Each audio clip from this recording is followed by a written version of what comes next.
With so many options, why choose Arizona State University? For me, the only online option was ASU because of the quality. Their faculty was really involved with their students and care about your personal journey. The dedication to my personal development from my professors, that's been extremely valuable to me.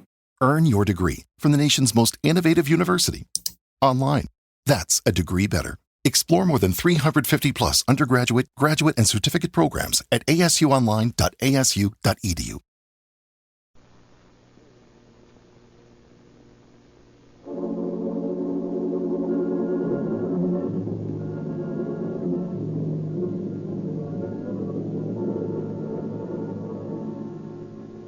Calling all cars, a copyrighted program created by the Rio Grande Oil Company. Police calling all cars, attention all cars, broadcast 16 regarding a murder. The body of a well-dressed woman found in a vacant lot near West Griffin and 6th Avenue. That's all.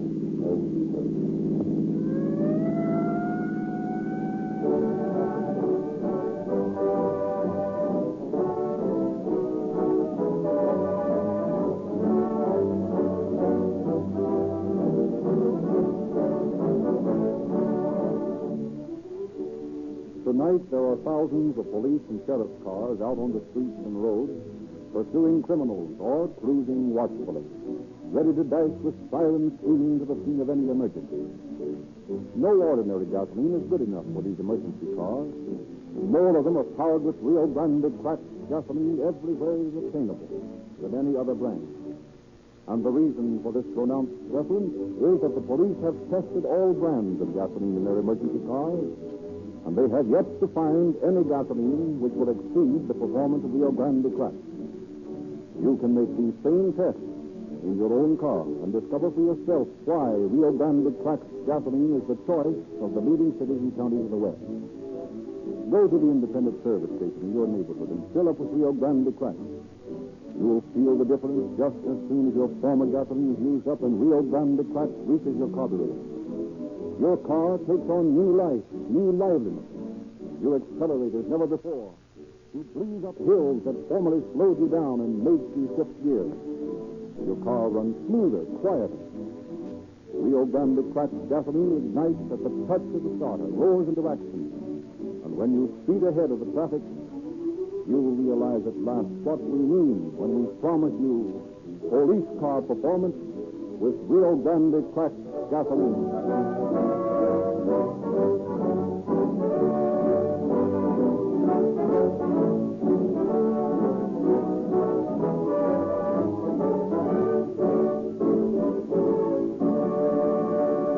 Once more, it is our pleasure to introduce H.S. Seeger, Chief of Detectives of the Los Angeles Police Department.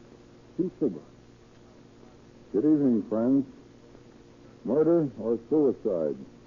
That is often the question that police officers must answer, and answer quickly when they start investigating a death, because there is sometimes such a fine line distinguishing self-destruction from murder, it is difficult for the police to act quickly in order that justice may be done. It is necessary for all police officers, and particularly the detectives, to be trained in such a manner that they may judge at once the nature of the case they are investigating. In tonight's broadcast, an example of keen detective work and persistence on the part of one of our force is narrated. We want you to listen with particular care to this story that has been selected for this evening. Catch every word of it as it is spoken by the players in this drama, and I believe that such close attention will conjure up in your mind how easily, in some cases, even murderers might escape if it were not for the eternal vigilance of observing and intelligent law enforcement officers who see the truth behind evidence which untrained observers would either misconstrue or disregard entirely. No matter how cleverly a criminal may cover his crime, justice is inevitable when policemen are trained efficiently and have the cooperation of the public. Tonight's story brings this fact home to you.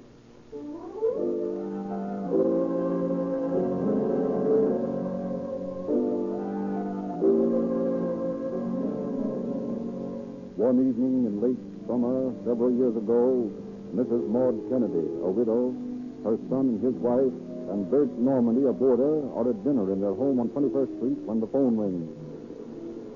I'll get it. Hello? Let me speak to Mrs. Kennedy, please. Just a moment, please. It's for you, Mother. I don't know, some man. It's all out of dinner. Ask her to call back. I'm sorry, but she's at dinner. But I've got to talk to her. Can't you call back later? No, it's important, I tell you. I've got to talk to her right now. Very well. I'll see if she can come to the phone. Mother, he says it's very important. Oh, all right. Hello? This is Percy, Marty. Oh, hello, dear. I've got to see you, Marty. Well, why didn't you drop over? I'll be here. No, I want to see you alone. You'll have to meet me somewhere. Well, I can't do that. I've got some friends coming in this evening. Marty, you're meeting me. Do you understand? Oh, but Percy, You wouldn't want any trouble, would you? Oh, no, don't do that. All right, then. Well, where shall I meet you? The corner of 6th Avenue and West 7th, as soon as you can. Very well. I'll be right out. More like it, Marty. Goodbye. Goodbye. What's the trouble, Mother? You look worried. Oh, it's nothing. Who is that on the phone? Just a friend of mine. Aren't you going to finish your dinner, Mother? No, I don't feel like it. I'm not that hungry now, and I have to go out for a while anyway. Are you going to be gone long? No, I'll be back in about a half hour. The students are dropping in, you know. Well, I wish you'd do one thing, Mother. What's that? Please don't wear all those diamonds. Why not? It isn't safe. Philip's right, Maud. You risk your life every time you go out with that small fortune on your finger. Oh, that's silly. No, it isn't, Mother. It makes me nervous every time you go out alone at night. Well, even if it is dangerous, I'm not going to stop wearing my diamonds. I love them. Well, if you insist on wearing them, let me go along with you. Oh, no, you can't do that. Why not? I've got some business to do, a personal business. Oh, very well, then. But I wish you'd leave those diamonds at home. They're going to get you in trouble one of these nights.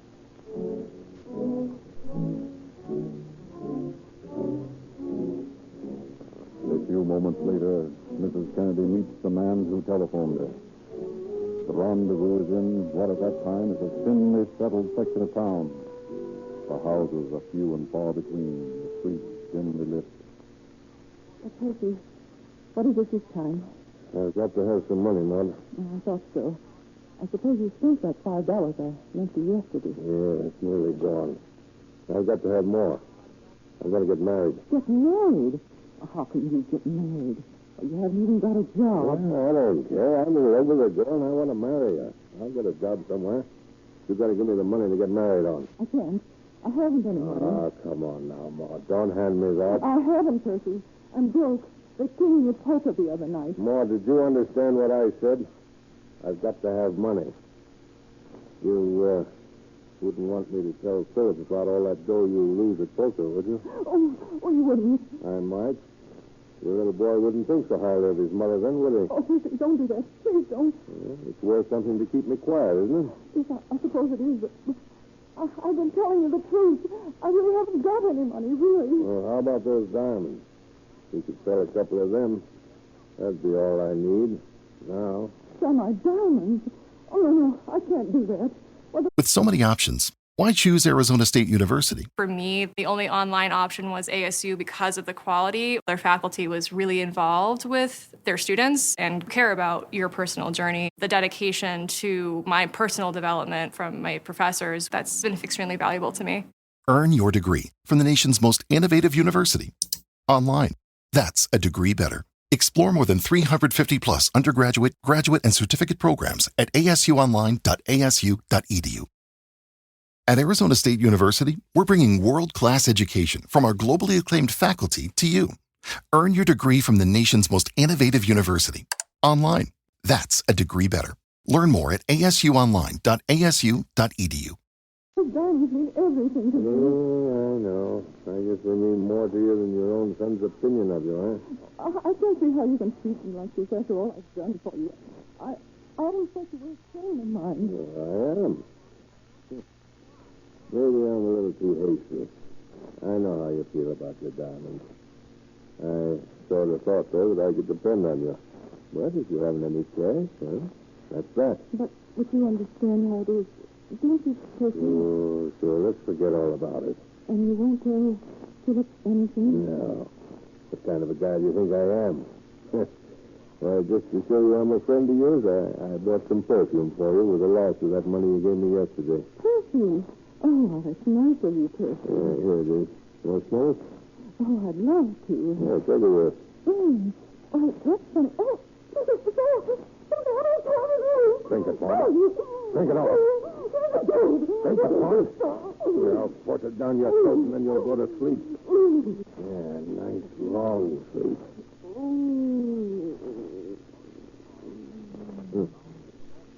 Now, I'll get you back on this vacant lot here where no one's liable to find you for a while.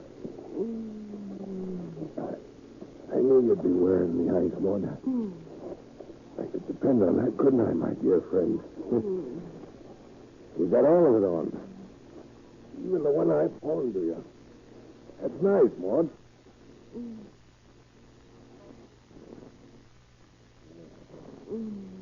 Now, if you don't mind, I'll relieve you of these. I don't think you'll need them where you're going. I'll just leave you that wedding ring and a couple of small sparklers so it won't look like robbery. Well, Maud. Thanks, old kid. So long.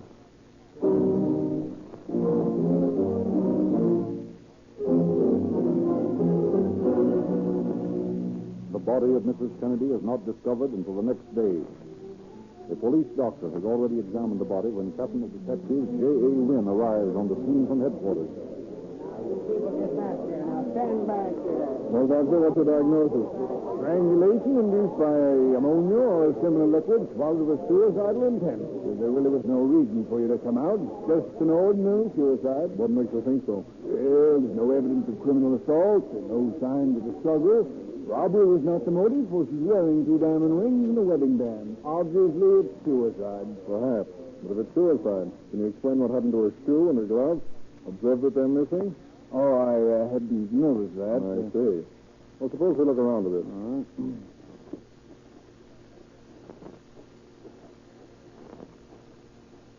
right. Here they are, Doctor. A clump of weeds. A shoe, a string of seeds, and a glove.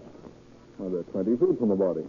Look, I should say the way these weeds are trampled down would indicate quite a struggle, wouldn't you, Doctor? Well, maybe.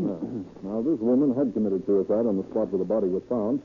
How did the slipper and the glove and the beads get here? On the other hand, if she was murdered at this spot, why was the body moved over there? I'm not at all satisfied that this is a case of suicide. I'm going to work on the assumption that it's murder.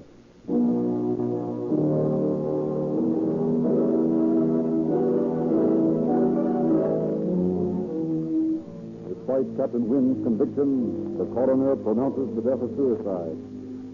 Through a safe deposit box key found on her person, the victim is identified as Mrs. Maud Kennedy. Captain Wynn has the unfortunate task of breaking the news to Mrs. Kennedy's son and daughter-in-law. After they have recovered somewhat from the shock of Wynn's tragic announcement, the detective questions. I'm terribly sorry to intrude upon your grief like this, but you realize, of course, how important it is to get at the bottom of this thing as quickly as possible. Naturally, Captain. Well, you say you don't believe in this suicide theory. That's ridiculous. Mother would never commit suicide. Well, I don't believe she did. Under the circumstances of the discovery of the body, I think she was murdered. Oh. I'm sorry to be so blunt. Forgive me. Now, will you please tell me what happened the last time you saw her? Well, we were at dinner last night when she was called to the phone. From the conversation, it seemed she knew the body well. And she left the table and went out, saying she wouldn't be long. Did your mother wear any other jewels than the 2 diamond rings found on her fingers? Yes, plenty of them. Diamonds were her weakness. She was known around here as the lady of the diamonds. I warned her often about wearing them. I warned her when she went out last night. Now, Mr. Kennedy, please, try to control yourself. It's most important that we get to the bottom of this thing, you know? I'm sorry. I'll do my best. Do you know of anyone who might have a motive other than robbery for her murder? No. Everyone loved Mother. Had she had any disagreements with anyone? No.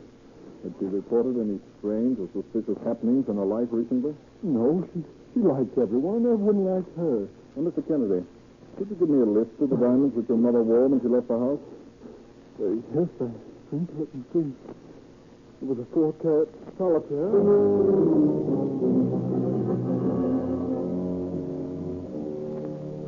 Returning to headquarters, Captain Wynn finds Charles Whitehead. chief nurse at the receiving hospital, waiting for him. Hello, Charlie. What's on your mind? That Kennedy case. Something I think you ought to know. What is it? Well, about 10 o'clock last night, a young fellow came into the hospital and asked if Mrs. Maud Kennedy had been injured. I asked him if Mrs. Kennedy was his wife, and he said no, she was his mother. I told him that no one with that name had been brought in, and he thanked me and left. That's peculiar. That's all. Oh, thanks for the tip, Charlie. I'm going to call up Kennedy and see if he was the guy. Okay, Captain. Give me Jefferson 230W. Hello, Mr. Kennedy. Captain Wynn speaking. Say, I just got a report that a young man claiming to be Mrs. Kennedy's son inquired about her at the receiving hospital last night. Did you go down there? You didn't? I see. Thanks a lot. Goodbye.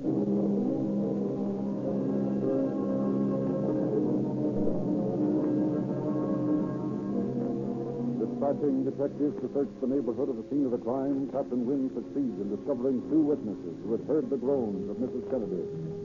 Their stories coincide and establish the time of the murder as approximately 9 o'clock. Investigations among Mrs. Kennedy's many friends reveals a young woman who had been an intimate companion of the slain woman. Captain Wynn and his aides interview her. I just can't imagine who would do such a thing. Well, Miss Robertson, think now. Was there anyone who had a grudge against Mrs. Kennedy? No, I don't think so. But there was Kid Riley. Who's Kid Riley? Well, he was a prize fighter. He was very much in love with Maud, and she was a little afraid of him because he had such a compelling influence on her. Of course, she realized he wasn't her kind, and yet he held a fascination for her she couldn't escape. Possibly he's the man we're after. Prize fighter, huh? And she was killed with chloroform, or ammonia. And ammonia's used a lot around doctors' training quarters. Boys, I want you to go out and find this Kid Riley.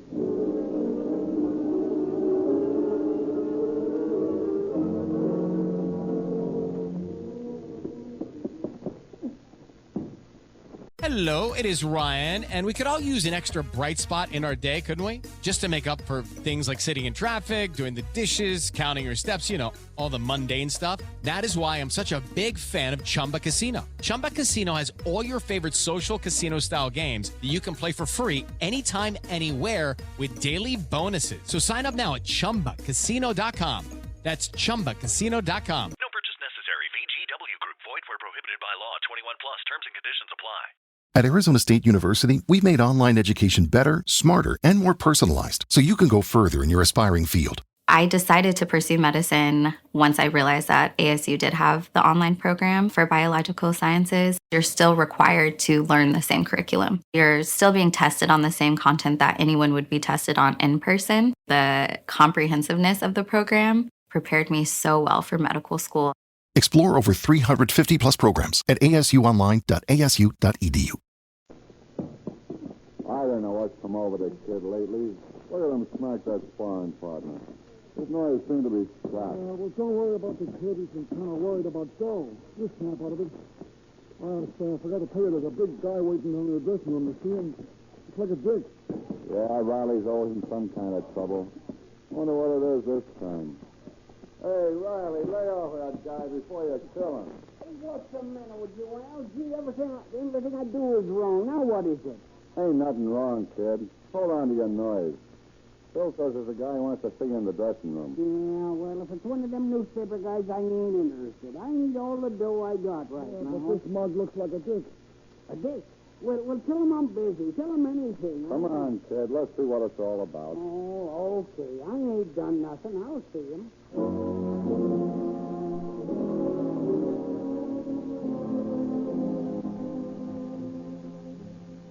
Did you want to see me, pal? Yes, just want to ask you a couple of questions. Oh, I know. Now, listen. I didn't have nothing to do with that liquor deal of Lester's Mason's on the square. I was just visiting. Just a minute. I'm not here about any liquor deal. This is murder. Huh? Murder? Yes, murder. Mrs. Maud Kennedy has been murdered.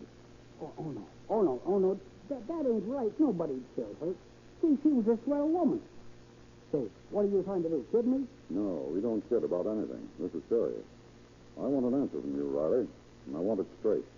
Did you see Mrs. Kennedy on the night of August 31st? The 31st? Well, that was Thursday, wasn't it? No, I never saw her. You went over to her house, though. How'd you know? I didn't know. I just took a chance, and I was right, huh? Oh, so you're trying to frame me, huh?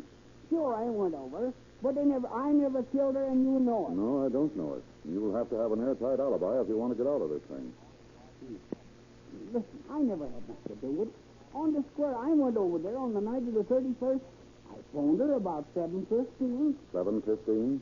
Yeah. She kept me along a while, and then she told me to come down to the house, and if I saw a light burning, to come in and see it. And did you go?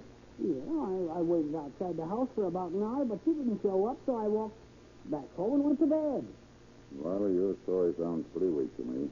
I'm going to take you in until we've got time to investigate it. Oh, no, listen. Now, that's the honest truth, so help me. Ask my mother, ask my father, they'll tell you. They're church people. They ain't going to lie to you. You ain't going to hang this on. I'm innocent, I tell you. I tell you I'm innocent.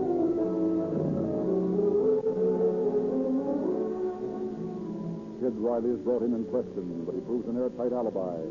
So the investigation drags on. Suspect after suspect is taken to headquarters, questioned and freed. Normandy, the boarder of Mrs. Kennedy, tipped off the police to another prize fighter who was friendly with the murdered woman. This man, located in Fresno, where he was facing a bogus sex charge, is brought back to Los Angeles. He places suspicion on Normandy, claiming that the boarder had pawned some of Mrs. Kennedy's diamonds. Questioned again, Normandy reluctantly explains that Mrs. Kennedy was an avid poker player and that she sometimes covered her losses by pawning her diamonds. Then, out of the welter of fruitless questioning and worthless clues, emerges the name of Percy Tugwell. It is discovered that Tugwell had borrowed $5 from Mrs. Kennedy the day of her death.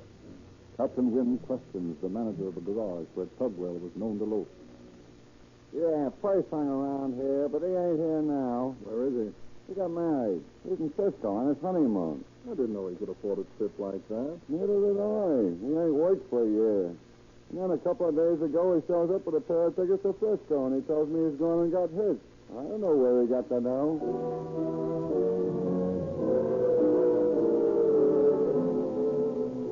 The trail grows warm as Captain Wynn interviews a neighbor of the Tugwells. Well, I ain't one to carry tales, Captain, but there's some funny business about that Tugwell boy. Why, I heard it direct from Alice Carter, who boards with the Tugwells, that Percy asked her sweetheart to sell a diamond for him. When was this? Just a day after Mrs. Kennedy was murdered. Asked him to sell a diamond, huh? Yes, it was unmounted. And Percy said that it belonged to his fiancée. He got $62 for it, so Alice says. Know anything more about this? No, that's about all. Of course, I could tell you plenty about the family. But you Well, thanks. know I think I'll talk to them myself.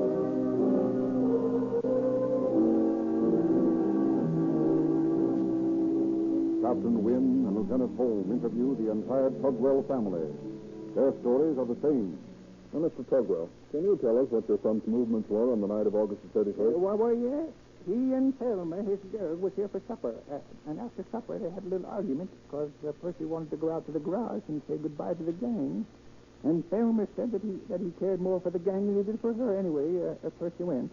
What time was that? About 7 o'clock, I should say. And what time did he get back? I guess it was long, about 8:30, no later. He comes back in, and Thelma and him patch up their little spat. Where is Percy staying in San Francisco? I think he's at the Bayview Hotel. Very well, Mr. Tugwell. Thank you very much. Not at all. But would you mind telling me what all this here questioning's all about? Oh, we're just trying to complete a report, Mr. Tugwell. Good night. Well, mother, sister, brother, and father all tell the same story. Yeah. If they're telling the truth, that seems to eliminate Tugwell. If Mrs. Kennedy was murdered at 9 o'clock and he was back home at 8:30, he's got a pretty tight alibi. Yeah, there's no doubt about that, when you consider that the scene of the murder must be 5 miles from the Tugwell house. Just the same, I want to talk to this Tugwell. You better leave for Frisco tonight and bring him back with you. All right. In the meantime, I'm going to see if any of the streetcar conductors who are working West Jefferson on the night of the murder can identify this picture, Tugwell, we got from the family.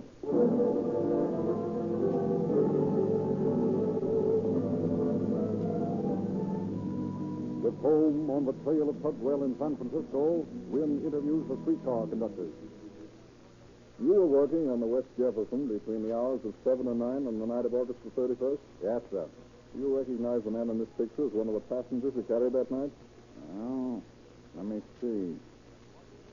No, I don't think so. I never saw him before, huh? Nope, I never did. All right, that's all. Thanks for coming in. You're welcome, Captain. Well, we're not getting any place in this line. That's the 15th conductor, okay. Beg pardon, Captain. Telegram, sir. Oh, thanks, Sergeant. Probably from Lieutenant Holman, San Francisco. Oh, for the love of Pete. What is it? Listen to this. Place a man in the home of Mr. and Mrs. Philip Kennedy. They're accused of being involved in the murder. Will arrive in Los Angeles with Percy Tugwell in the morning. Can you imagine that? But you can't go out and arrest them on a say-so like that. I don't intend to. I'm going to call Lieutenant Holman, San Francisco, and find out what this is all about.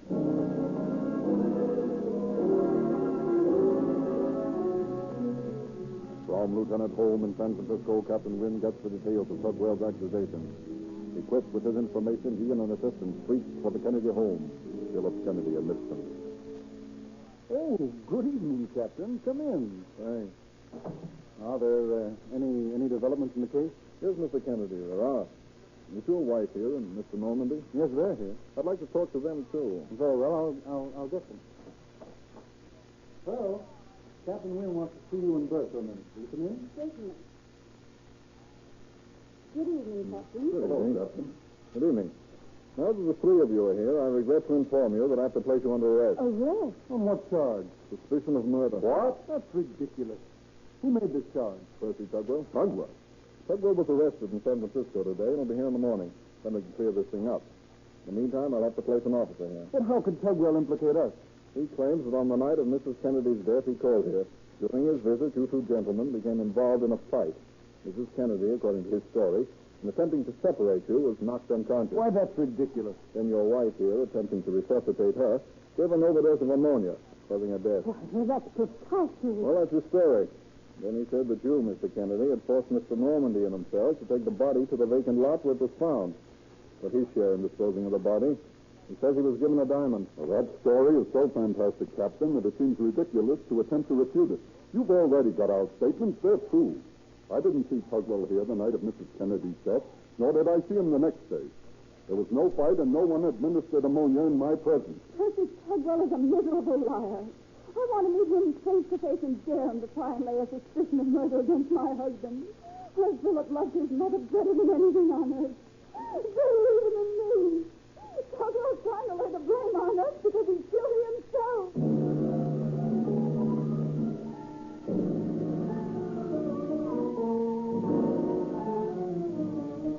Brought back to Los Angeles, Percy Tugwell reiterates his version of the murder. Police doubt his preposterous story. Deputy District Attorney Joseph Ford attempts to break down Tugwell's statement. For 5 hours, Tugwell is questioned. And then he finally admits... I'll come clean. I lured her to that vacant lot and cured her with chloroform. I told her I had some perfume and asked her if she wanted to smell it. When she took the bottle, I grabbed her by the throat and forced her to swallow the contents. I wanted to get married, and I needed the money to finance my honeymoon.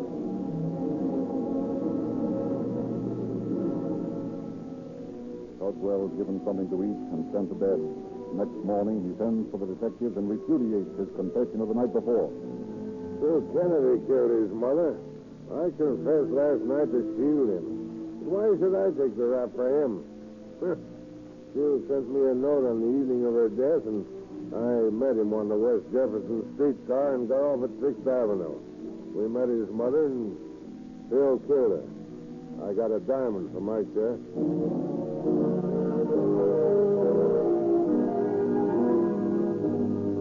No doubt in the world that Tugwell's guilty. The only question is whether Philip Kennedy was in on the deal. Personally, I doubt it. But let's bring the two of them face to face. That's a good idea.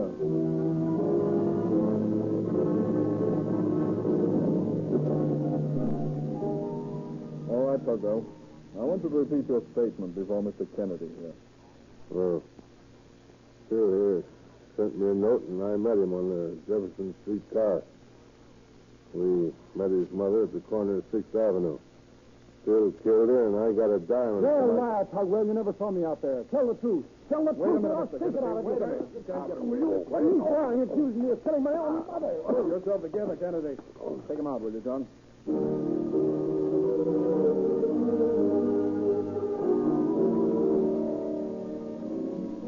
by Phillips, Weiss, and Normandy, who repeat their previous testimony, Tugwell begins to weaken.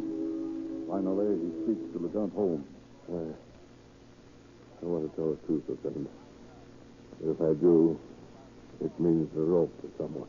Well, you better get it off your conscience, Tugwell. You'll feel a lot better if you do. Then bring Phil back. Okay. Mr. Kennedy, will you come in, please? Tugwell has something to say, Mr. Kennedy. He wants you to hit it. I did it, Phil. I want to apologize. Will you shake my hand? Why, you...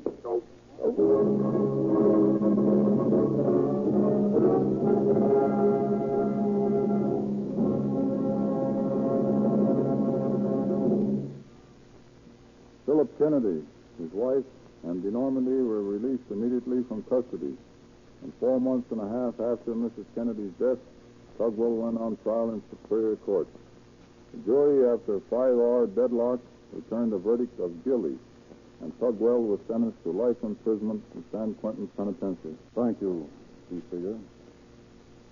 Ladies and gentlemen, among the boys and girls listening tonight, thousands have joined the Junior Police Department and are now wearing police badges, carrying handcuffs, siren whistles, and guns. Many have detective fingerprint outfits, microscopes, and other valuable articles, all given away free by the Rio Grande Oil Company. We invite every boy and girl listening who has not already joined to go at once to the service station in your neighborhood featuring Rio Grande cracked gasoline. Ask for a free copy of the Calling All Cars News. You will find the 14 free gifts illustrated there, and you will learn how you can get the complete junior detective outfit absolutely free. Every motorist can help some boy or girl get these valuable gifts merely by using Rio Grande cracked gasoline, the same gasoline that's used by the police cars, the ambulances, the fire engines, and other emergency equipment of the leading cities and counties in the West. Drive into the Rio Grande station. Get a tank full of police car performance. And if you're going to enjoy the full thrill of greater speed, faster acceleration, and instantaneous starting, protect your engine with Sinclair motor oil. All Rio Grande dealers feature Sinclair oils because they can guarantee. No matter how fast you go, Sinclair motor oil guarantees you perfect lubrication. All wax, petroleum jelly, the impurities have been extracted. No matter how much you pay, you can't possibly buy better motor oil than Sinclair. And your Rio Grande dealer has it as low as 25 cents a quart.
Narrator Frederick Lindsley, bidding you good night for the Rio Grande Oil Company.